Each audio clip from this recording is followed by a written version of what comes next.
Mr. Speaker, the Congress is concerned about the debt. The people are concerned about the debt. The markets are concerned about the debt.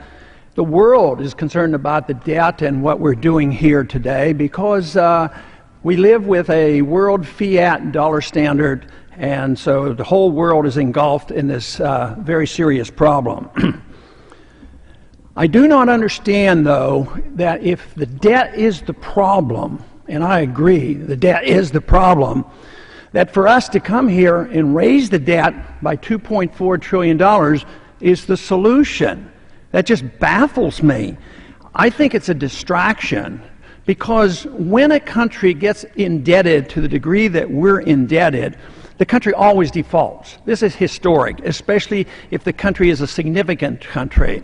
On occasion, a small country will quit sending the checks and they'll go bankrupt. We're not going to do that, but we will default because the debt is unsustainable. This year, it is said that we have a debt increase of $1.6 trillion, but that's not true. If you count what we borrow from the pension funds, the Social Security and highway funds, it's $2 trillion. But if you include the increase in the entitlement obligation, it's $5 trillion. So this is a huge, huge problem. But the argument here is, how do you default? And it is said that if we don't raise the debt limit, we're going to default and not send out the checks. I don't believe that for a minute. Somehow or another, the checks are going to go out. But if you really wanted to live within the technicalities of law, there's a very simple thing you could do. We owe the Federal Reserve $1.6 trillion. Well, that's not a real debt. They bought those treasury bills with money out of thin air. We could just write that off or quit paying the interest, tide ourselves over and get down to serious business and cut back and live within our means. And that would be a solution.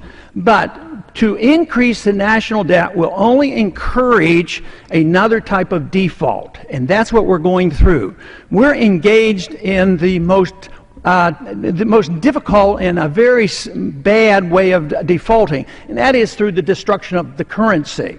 Today, we have an inflation rate of 9%, and that is defaulting. So if a government can default and print money, and if they can get a 50% inflation rate over a period of time, they've cut that debt in half. That is the goal, that is what's happening, and that is very, very serious. Just in these last 3 years in dealing with this crisis, the dollar has been devalued 50% against gold. And gold, of course, is the best measurement of the value of a currency. It's been that way for thousands of years, and it cannot be denied because it's economic law.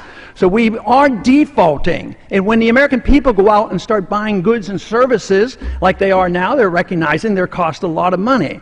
So right now, we're in the early stages of rampant inflation, which means we're going to be hit with higher prices and higher interest rates. That is going to be a tax. So I see the only solution, and that is to cut spending.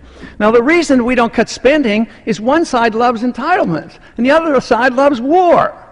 And even this token attempt, $100 billion of cuts when we have this huge, huge deficit, but there's no mention of cutting military spending. I don't want to cut defense spending. This military spending doesn't defend us, it makes things worse.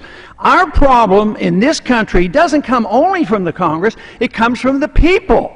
The people still have a strong appetite for big government programs. They're not willing to cut. They think government can take care of us from cradle to grave and that we can be the policemen of the world.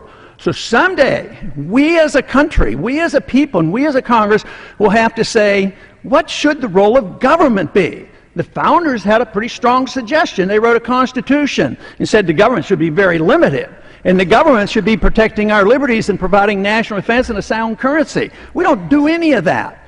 We've embarked on a course that was destined to end badly, and this is where we are today. So if we don't understand this default will not be because we don't send out the checks. We will send out the checks. It will be defaulted on because people will get their money back or they will get their Social Security checks and it won't buy anything. That is much, much worse than facing the fact that we not raise the debt limit and work our way out of this.